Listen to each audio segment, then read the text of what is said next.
Si Attorney Minstrel More para sa pagsagot niya sa ating mga legal questions from our listeners and viewers at maging sa pag-share niya ng mga information tungkol nga sa ating napag-usapang batas. And ngayon, kaagapay, we need to wrap up due to our limited time at sa ating pagtatapos, sasamahan niyo po ako sa isang panalangin.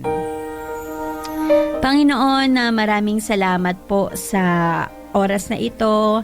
Salamat, Panginoon, sa iyong kabutihan sa bawat isa sa amin. Salamat din po sa aming nakaagapay na attorney, si Attorney Minstrel. Lord, continue to bless her, continue to strengthen her, Panginoon, sa mga bagay po na kanyang ginagawa, Lord. Dalangin po namin, ikaw po ang magpalakas sa kanya. Salamat po, Panginoon, sa kanyang buhay. Pagpalain niyo po siya at ang kanyang buong family. Even, Lord, yung mga kaagapay namin na meron po mga legal concerns. Panginoon, hindi man po nila ito masambit, hindi man po nila ito ma-send, Panginoon, pero alam po ninyo ang sitwasyon ng bawat isa sa amin. Kaya minsan pa, Panginoon, ang hiling po namin, Lord, ay ang inyong pagkilos sa buhay ng bawat isa sa amin, especially nga po yung mga kaagapay po namin na merong legal concerns. Lord, ikaw po ang Diyos ng kapayapaan, ikaw po ang Diyos ng kaayusan, kaya sa inyo lamang po namin ito pinagkakatiwala. Pangunahan niyo po ang bawat isa sa amin, Panginoon, at nawa po, Lord, kami po ay maging ilaw, kami po ay maging blessing, Panginoon, sa mga tao na aming nakakasalamuha. At sa iyo lamang po namin ipinagkakatiwala ang aming mga buhay at patuloy po kami nagpapasalamat sa iyong pag-ibig, sa iyong grasya, sa iyong biyaya, sa iyong katapatan sa bawat isa sa amin. Purihin ka, Panginoon, sa pangalan ni Jesus. Amen.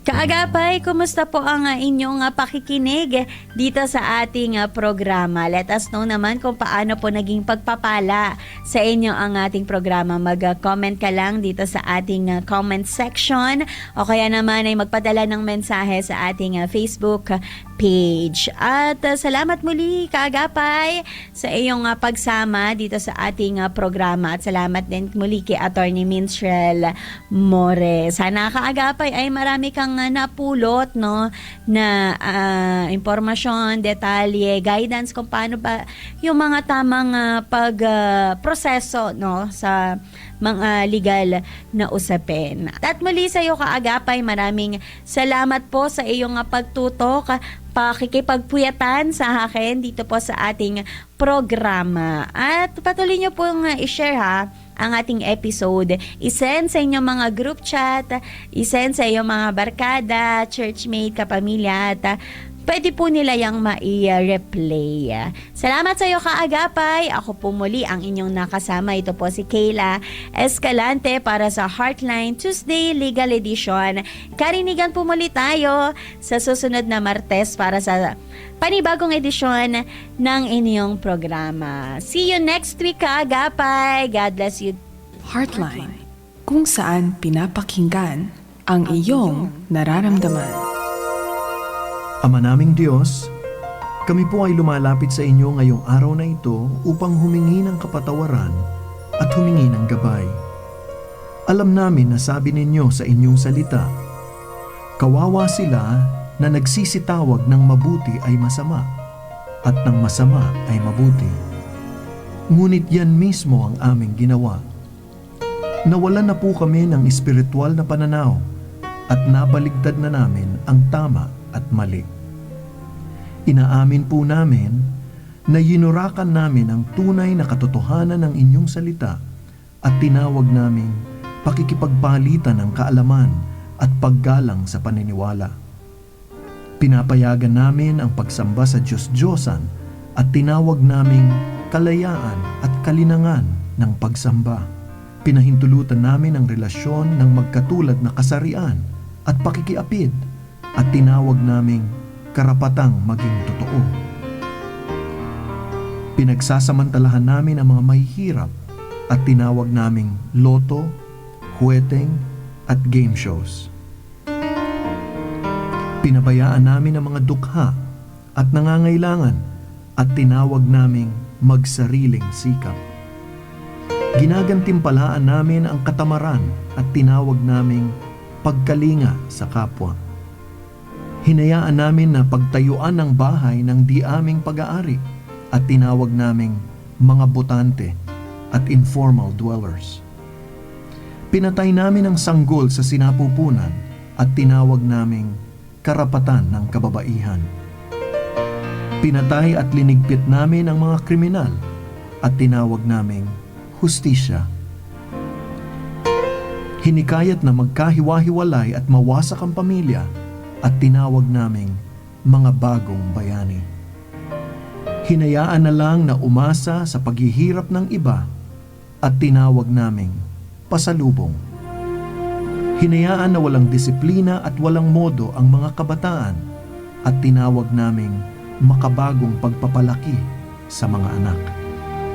Inabuso namin ang kapangyarihan at tinawag naming politika at pamamahala. Ninakaw namin ang salapi ng mamamayan at tinawag naming progresibong ekonomiya. Pinagnanasahan namin ang pag-aari ng aming kapwa at tinawag naming ambisyon sa buhay. Sinira namin ang kalikasan at tinawag naming kabuhayan. Dinungisan namin ang aming paligid ng kalaswaan, kahalayan at kababuyan ng laman at tinawag naming kalayaan ng pagpapahayag ng damdamin. Pinagtatawanan namin ang karunungan ng aming mga ninuno at tinawag naming mga makabagong kaisipan. Siyasatin mo kami, O Diyos, at alamin mo ang aming puso.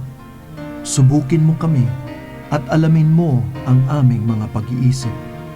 At tignan mo kung may anumang lakad ng kasamaan sa amin at patnubayan mo kami sa daang walang hanggan. Linisin mo ang bawat pagkakasala at kami palayain mo. Gabayan at pagpalain mo po ang mga kalalakihan at kababaihang hinalal ng bayang Pilipino na inyong itinalaga na pamunuan at pagyamanin ang dakilang bansang Pilipinas.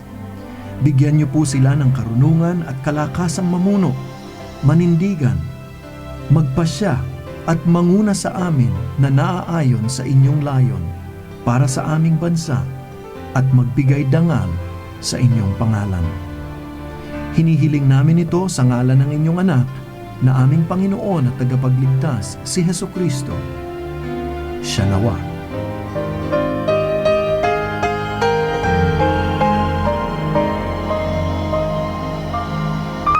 Simula pa noong 1948, lubos na naibabahagi ang mabuting balita ni Hesukristo sa mga Pilipino sa ating bayan at maging sa mga nasa ibang bansa tungo sa Far East Broadcasting Company Philippines. Sa Mega Manila, makakapakinig sa 702 DZAS AM, Agapay ng Sambayanan, at 98.7 DZFE FM, The Master's Touch. Sa Santiago City, Isabela, sa 1143 DZMR AM, Missions Radio. Legazpi City, Albay, CARE 104.3 Dewey FM. Sa Quezon, Palawan, 106.3 DZRK FM, Radio Kapitbise. Sa Tacloban City, 97.5 DYFE-FM, unang tugon ng pamayanan. Bacolod City, 1233 DYVS-AM, the sweet voice of salvation. Up 987 DYFR-FM, life-changing. Sa Cagayan de Oro City, 103.3 the new J DXJL-FM, your positive choice. Zamboanga City, 1116 DXAS-AM, your community radio. Cotabato City, 106.9 DXGR-FM, Radio Gandingan. Sa Coronadal City, 1062 DXKI-AM, your friendly voice. Davao City, 1197 DXFE-AM, the Good News Radio. Makakapakinig din sa mga online streams at sa mga mobile apps. Ito ang mga himpilan ng Far East Broadcasting Company Philippines sa ika-78 taong pagsasahimpapawid. Naghahatid ng mensahe ng kapayapaan ni Kristo hanggang marinig ng lahat. Fulfilling the mission.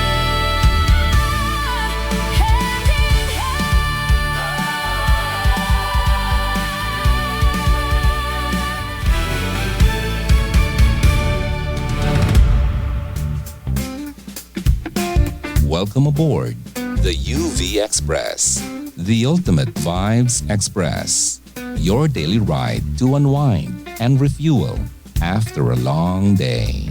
Kaya tara, makisakay na.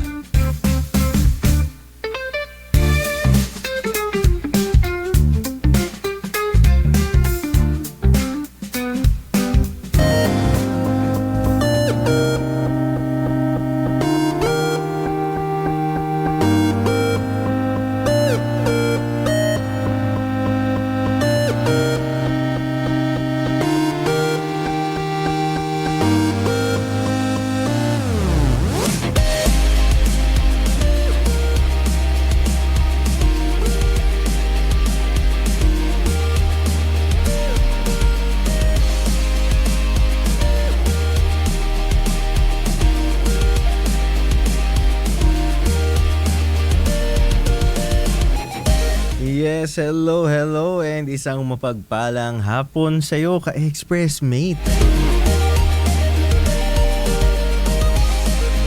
Kumusta ang iyong araw? Sana ikaw ay nasa mabuting kalagayan habang ikaw ay nakikinig sa himpilan ng Far East Broadcasting Company Philippines, Bicol Station, Care 104.3 DWAY-FM, the station that cares. And syempre, kasama nyo po sa biyaheng ito, walang iba kundi ang inyong cute na driver, si Alvis Ray Aison. Kaya hello. Ayan, and sa mga on their way home, ingat-ingat po sa biyahe ha. Ingat-ingat tayo sa ating pauwi.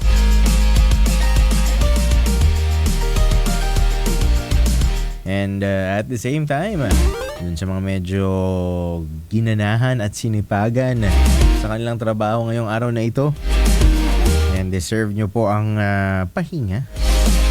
Actually, parang deserve naman talaga natin lahat ng pahinga, no? Especially after a day's work. Yan. And syempre, dun sa mga estudyante, yan, sana kayo ay safe nang nakauwi sa inyong mga tahanan. And naway kayo ay nagpapahinga na. Nagre-review na kayo ng mga notes nyo. Kaya naman, yung iba naman sa atin siguro, gumagawa na ng kanilang mga homeworks.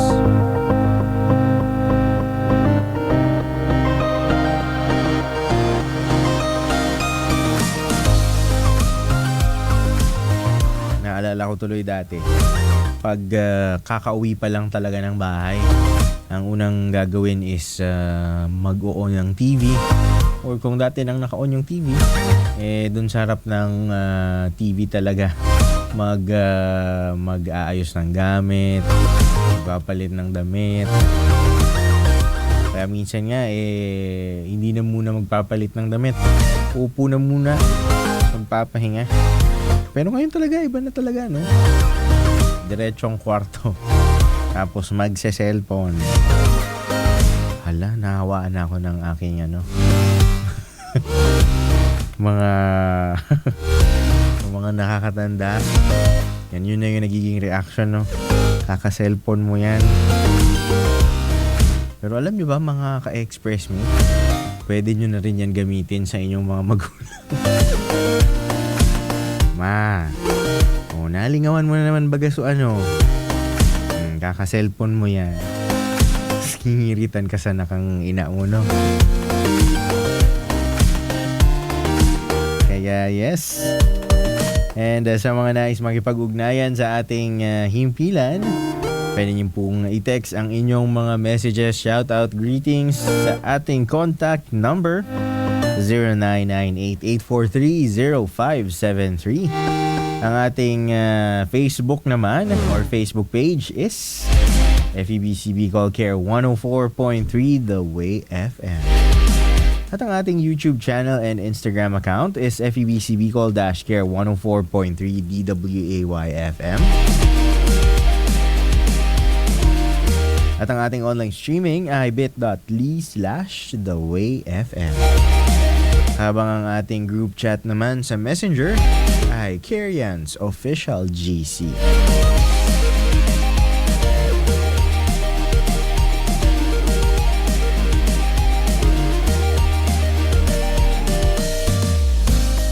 pagbati sa bawat isang pasahero ng ating UV Express.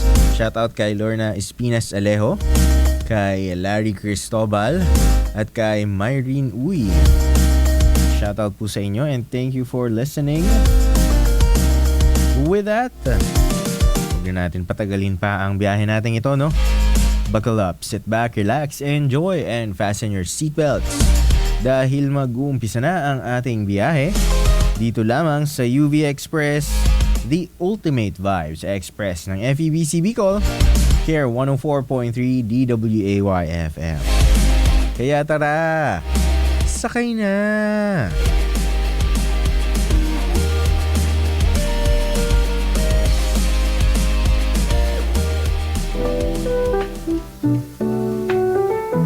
Driver's Drops.